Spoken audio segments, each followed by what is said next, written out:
So welcome everybody to this latest video on 162 Maths, and what we'll be looking at is continue with sequences with a focus on iteration. Now iteration is covered on the higher GCSE and is also included in the AS Maths module. Now, as mentioned in a previous video, you can have what we call a term-to-term sequence. Now, how an iterative sequence differs from a linear or quadratic sequence is that the value of a number in the sequence is based on the previous term or numbers, not the position n in the sequence. So it's very similar to what we call the Fibonacci sequence, where you've got to add the previous two terms together when given two of the starting terms. Now here in the example you can see on your screen, we've got a sequence of 3, 10, 17, 27, and that continues. Now just as a quick refresh on how we find the nth term of this linear sequence. Now again, the reason why it's a linear sequence is because the numbers in the sequence are going up by the same amount. So here what we've got to look at is that as the difference is 7, that means we're going to have 7n, and then all you then need to do, if I write the 7n here, it kind of makes a bit more sense. And then what I then need to do is think to myself, what do I need to get from 7 to the first term, which is 3? Well, I need to take away 4, and that's where we get the nth term of 7n minus 4. Now, if we were asked to say what the term-to-term rule is, then here what we need to do is we need to state what the starting number is, and then we need to describe the rule, which in this case is add 7. So it is important that you establish the difference when you are asked to find the nth term and when you are asked to describe the term-to-term rule. Now an iteration acts as mentioned, acts as a term-to-term sequence. However, the notation is a little bit more sophisticated and is a little bit more unerring. So here we've got un minus 1, un and un plus 1. Now this is basically the current term, you could say. So I'm just going to write current term. Un plus 1 would be the next term, and un minus 1 would be the previous term. Now if you had u1, that basically means the first term. If you had u2, that would mean the second term. If you had u3, that would mean the third term. u4 would be the fourth term, and un basically means the nth term. So for example, if I wanted to write down the nth term using this iteration, I'd write un equals 7n minus 4, and that would just represent the nth term of this particular sequence. Now if I did have, let's say, the Fibonacci sequence, if I could spell it correctly, which I can just about do. So Fibonacci, now if you think back to the Fibonacci, we start with 0 and 1, and the next term is where we add the previous two terms together. So if I call this u1 and this u2, and what I would have to do is establish what u1 is, that's 0, u2 would be 1. Then the nth term of this would be, if un would be un minus 1, which is the previous term to this term, plus un minus 2, which is the previous term to the one that I'm actually trying to work out. And this is where it can get a little bit confusing, but it's always important that you understand what this general notation is. Now another way of talking about writing the Fibonacci sequence would be to use un plus 1 equals un, which is the previous term to un plus 1, plus un minus 1, and that would be the previous term to the previous term of un plus 1, as you can see from this notation here. So what I'm doing is I'm starting with this term, and I'm then saying I need to add this and this together. If I started with, let's say, let me get rid of those highlighting. So if I started with this term, then I would need to add this term here, which is the previous term, and I would then need to add the previous term to n minus 1, which would be un n minus 2. So let's have a look at some examples. So in this particular example, it says that a sequence is defined by the term-to-term rule of un plus 1 equals un squared minus 3un. Given that u1 equals 2, find the values of u2, u3 and u4. So basically what we're asked to do is we're asked to find the first 4 terms of this particular sequence, well particularly the second, third and fourth, where this term here is 2, and I need to work out what this term here is, what this term here is, and what this term here is. Now in terms of labelling, we're not going to use n, instead we're going to use u. So that's u1, that's u2, that's u3, and that is u4. Now substituting numbers into this formula, and this is exactly how you'd be expected to set this work out. So u1 is 2. Now u2 is where you multiply the previous, or square the previous term, which is going to be 2. So if I just put this 2 in green, so I'm going to square the previous term, which in this case is 2 squared, and I'm going to take away 3 lots of the previous term. So if I then work that out, now again this could come up on a non-calculator, could come up on a calculator paper, again depends on the numbers that we're working with. So 2 squared is 4, minus 6 is minus 2, and I'm just going to put that minus 2 in a different colour. So my second term for u2 is minus 2. Now working out what u3 is, so here what I need to do is square the previous term, which is now minus 2, and multiply again the previous term by 3, and so we get that. So working this out, minus 2 squared is 4 again, and minus 3 times minus 2 is positive 6, so that's going to give me 10. Again, I'm just going to put that in a different colour. Let's go for so much difference. No, it doesn't. So then looking at u4, so this is going to be 10. So u4, which is the last term I then need to work out, so u4, again, I'm going to square the previous term, which is 10, squared minus 3 lots of the previous term, which is 10, so that's going to be 100, minus 30, which is 70. So then my u4 value is going to be 70. And how I'd set the work out, well, my answer would be u1 equals 2, u2 equals minus 2, u3 equals 10, and u4 70. And there is your final answer. Now, even though I've incorporated u1 as my answer, basically these are the 3 numbers that they would be looking for. So let's have a look at another example. So here it says that sequence is defined by a term-to-term rule of x. Now this time we're using x instead of u's. Doesn't make a difference to the question, it's just different notation. And it says given that x1 equals 2, and again we're just asked to find the next 3 terms of this sequence. So again, looking at this, I'm going to write x1, which is 2. So x2, now all I'm going to do is wherever I see an xn, I'm going to replace it with the previous answer or the previous term. So looking at this then, x2 is going to be equal to 2 minus 1 over 1 plus 3 times 2. And again, if I just highlight where that 2 has come from, that 2 has come from the previous term. So working this out, what I get is 2 minus 1, which is 1, over 1 plus 3 times 2, which is 7. So the answer then is 1/7. Then working out what x3 is, again, I'm going to use the previous answer, which is 1/7. So it's going to be 1/7 take away 1 over 1 plus 3 lots of 1 over 7. And again, for this, what I might have to do is grab a calculator. Now, so here I'm going to set up my fraction button. I've got another fraction, so I've got 1/7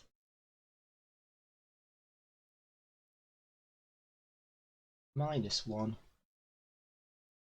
Go to the denominator, I've got 1 plus 3 lots, 1 over 7.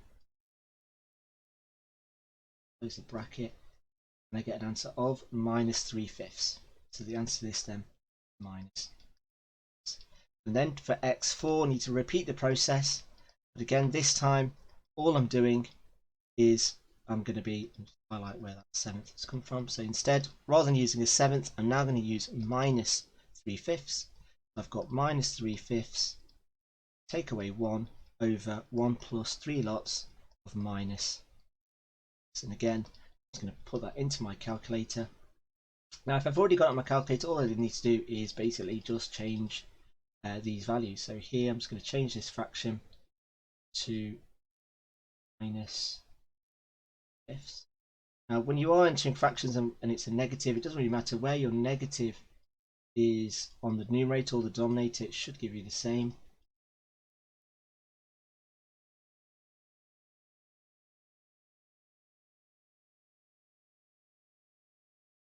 prove a point by sticking the minus at the bottom of the 7. That's 5 equals, and I get an answer of 2. So looking at my final answer then, I should have x2 which equals 1/7, x3 which equals minus 3/5, and x4 which equals 2. There is my final answer. Now, to make your life a little bit easier, you can use effective use of your calculator. So for example, how you do that is by using the following 4 steps. Now, if we go straight into a question, so for example, in the box you can see it says write down the first 6 terms of un plus 1, and we've got 4un plus 4, then over un minus 1, and it told us that our first value is 3. So if I get my calculator, and before we get on, let me just quickly set up the answer. So here we've got u1 equals 3, and I've got to write u2, u3, u4, u5, 6. Now for this question I do need to include u1 because it's asked me for the first 6 terms, and u1 is included in that. Now, how we use a calculator. Now, obviously, depending on the formula we've got, it can be a bit of a faff, particularly when your values that you substitute in are going to be fractions, and even worse, negative fractions. So one way of going around that is to basically use your calculator effectively. So the first step says, first enter the first term, or u1, and press equals. So for this, our first term is 3. I'm going to press 3 equals. So that's the first step done. Now, the next step, what I then need to do is to enter the formula, and we're going to replace un with ands. Now the ands is usually next to, if you've got a Casio calculator, right next to your equals button. So here, if I go back to the formula, what I'm going to do is I'm going to enter this, and I'm going to replace that un with ands. Now it also says that if you are multiplying, if there is a number in front of un, or you're squaring it, then I strongly recommend that you put brackets around the ands on your calculator, so that your calculator is not making any errors in terms of using BidMaths. So what do I mean by that? Well, let's have a look. So I've entered 3 equals. So now what I'm going to do is I'm going to reset my calculator. I'm going to set my fraction button up. So I've got 4 bracket, and I'm going to use ands, close bracket, plus 4. And then underneath I'm going to have ands. Now for this, I could put it in brackets, but there's nothing being multiplied or squared, so I can just leave it as ands. That'll be fine. Minus 1. And there I've entered the formula, again replacing anything with un with the term of ands. Now if I then press equals, it tells me that the next term is 8, so I'm going to do is enter 8, preferably not with a highlighter. Let's get rid of that. Sort that with 8. Then, without going anything crazy on the calculator, I can then press equals again, and it comes up with my next term, which is 36 over 7. Now if I wanted to write that as a decimal, so it's always worth just checking, I can write this as 1.157, 5.14, and the numbers continue. So I'm just going to write it 2 decimal places, although I could have easily just copied out the whole numbers. If I press equals again, it gives me my next term, which is 172 over, what denominator was 29. And again, if I wanted the decimal equivalent, all I've got to do is press the SD button, and that's come up as 5.93. Again, because I'm not bothering, but I'm writing all the numbers, I'm just adding these little dots just to show that there are some numbers and these aren't terminating sort of decimal numbers. Then pressing equals again, I've got 804 over 143. Again, if I wanted that as a decimal, I'd press the SD button, that comes up as 5.622. And again, just got that extra decimal point, doesn't really matter in terms of this because obviously we're not using any form of rounding. And for the next term, I've got 3788 over 661. So 3788 over 661. Check to make sure memory serves me correctly. Yes, it has. So press the SD button, and I get 5.73. That equals 5.73. And a few more dots there. Now if a question did say give your answers 2 decimal places, then obviously I need to round my answers up to 2 decimal places, but lo and behold, there is my answer of all the first 6 terms, given. And again, I've not had to use any substitution, I've not had to show any working out, it's just effective use of the calculator. Now just be mindful that because you are using your calculator and you're not showing any working out, that your answers need to be correct and properly correct in order for you to get full marks in the exam. Now, sometimes a question might ask you to find limits or solutions. Now, if a sequence converges, so now what I mean by converges means that it's heading towards a particular number. Now, sometimes sequences can go on and on and on and on, all the way to infinity. So, for example, if I had a sequence of 2, 4, 6, 8, and as n increases, so as the position increases, that this sequence is going to tend towards infinity. So that's what we call diverges. Now, if something converges, like for example, if I looked at this previous term here, and let's say I've written down the first 6, and let's just press equals, and you can see how that eventually, the more terms as I go along, this sequence becomes to stabilize to 5.70. So this particular sequence converges to 5.70, and then if I just add on the extra digits, 156, 156, 212, and there we go. So this actually tends towards a number because your calculator is not. Now, if I did have a sequence that just went on forever, so for example, let's just go through an example. Let's say I had 2, and I wrote and times 2, press equals. So as you can see, as I'm pressing equals, I'm increasing the terms, but again, if I continue with this sequence and keep going on and on and on, this could take a while. Oh, and I've messed it up. So let me just go for another sequence. Let's go for 10 equals and times 10. So equals, you can see that what happens is that it's just going to go on and on and on, and that number is just going to get ridiculously bigger to the point where it's going to give me a maths error. Again, we should pick a bigger number. It shouldn't take that long. It gets to probably 100, in which then you get a math error. Now, the math error basically means that you've got an answer which is too big to be displayed on your calculator.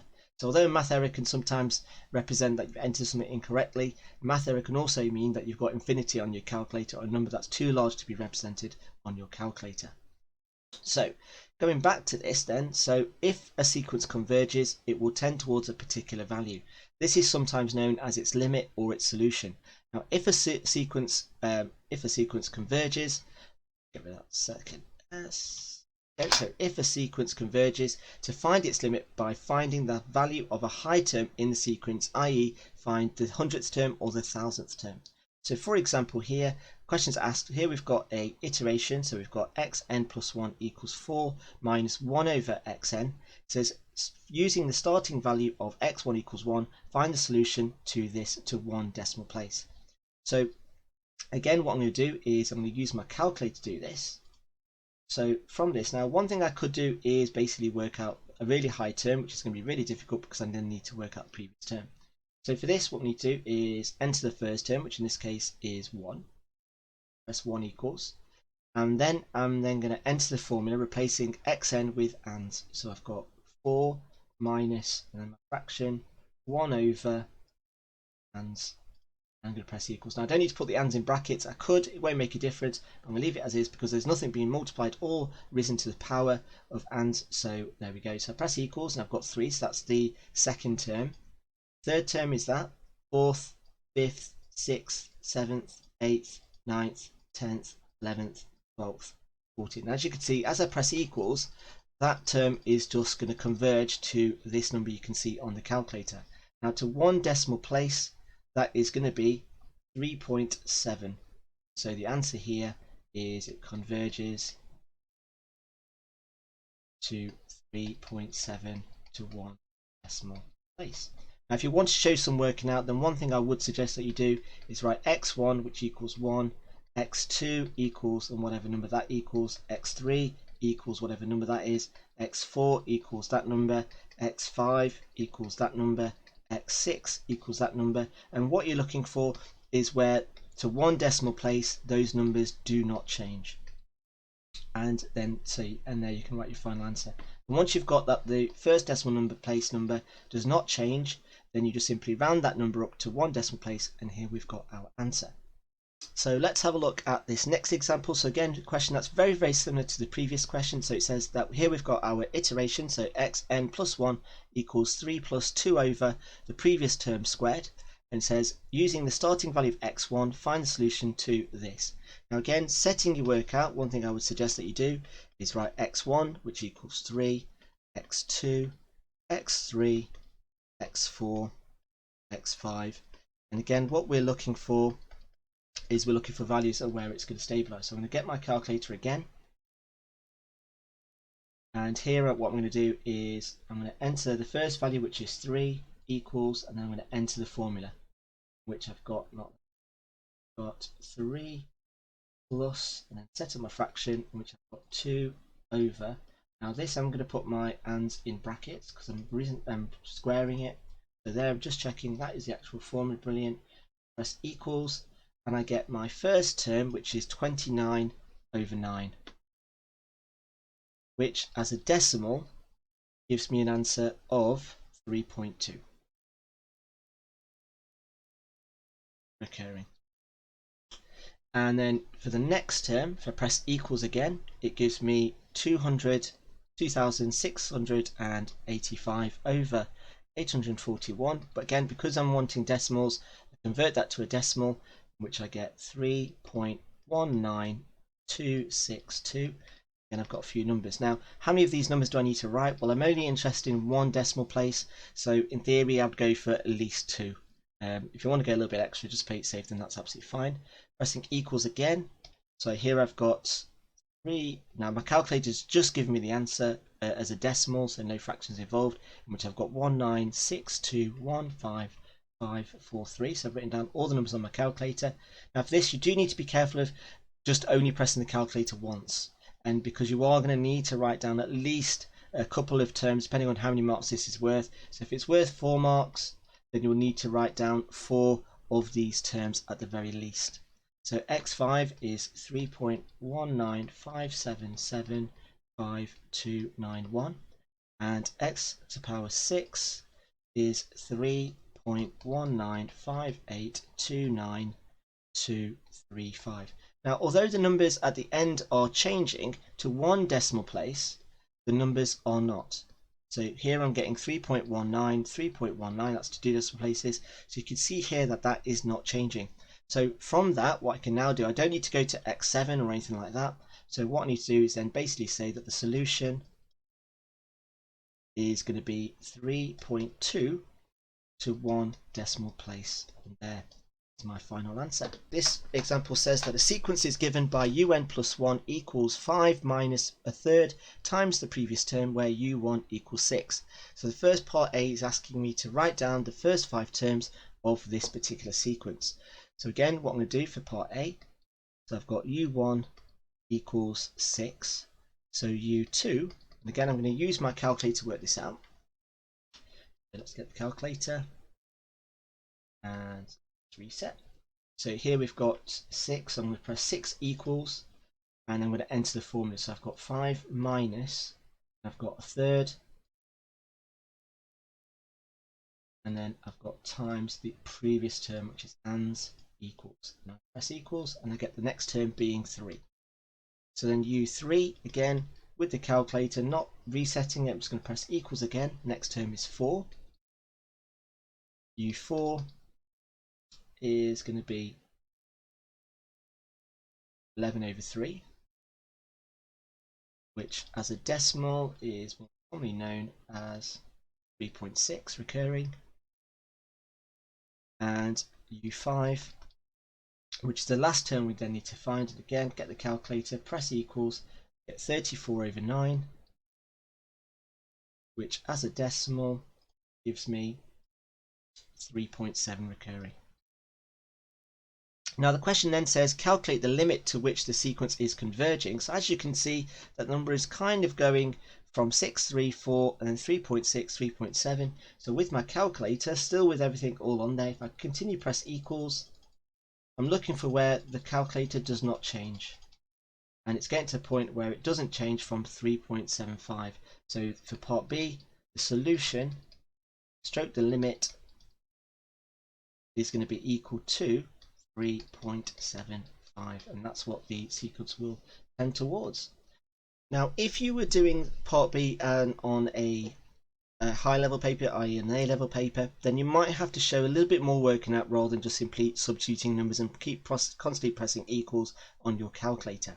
Now, in terms of finding the limit, what you need to do is, if I write down the formula, which is 5. Now, what we do here is we swap un, anything, so swap un plus 1, un, or un minus 1, I should say, and with the letter L. And so what we do is press L equals 5 minus a third L. Now from this, what you then want to do is make L the subject. So what I'm then going to do is I've got L plus a third L equals 5. And 1L plus a third L, it gives me 4 over 3L equals 5. And then I divide by 4 over 3. And then step 3 is then solve for L, in which I've got L equals 5 divided by 4 over 3. And again, if I get my calculator and type that in, so 5 divided by 4 over 3, press equals, and it gives me 15 over 4, which gives me 3.75, and there is my final answer. However, if you are doing this on a GCSE paper, then pressing equals will be absolutely fine. But if you were to either do further maths or you want to show some working out, then that is basically what you would do. Now, I will include some practice questions on a worksheet in the description below, and I'll also include the answers so you can check to make sure you are getting this correct.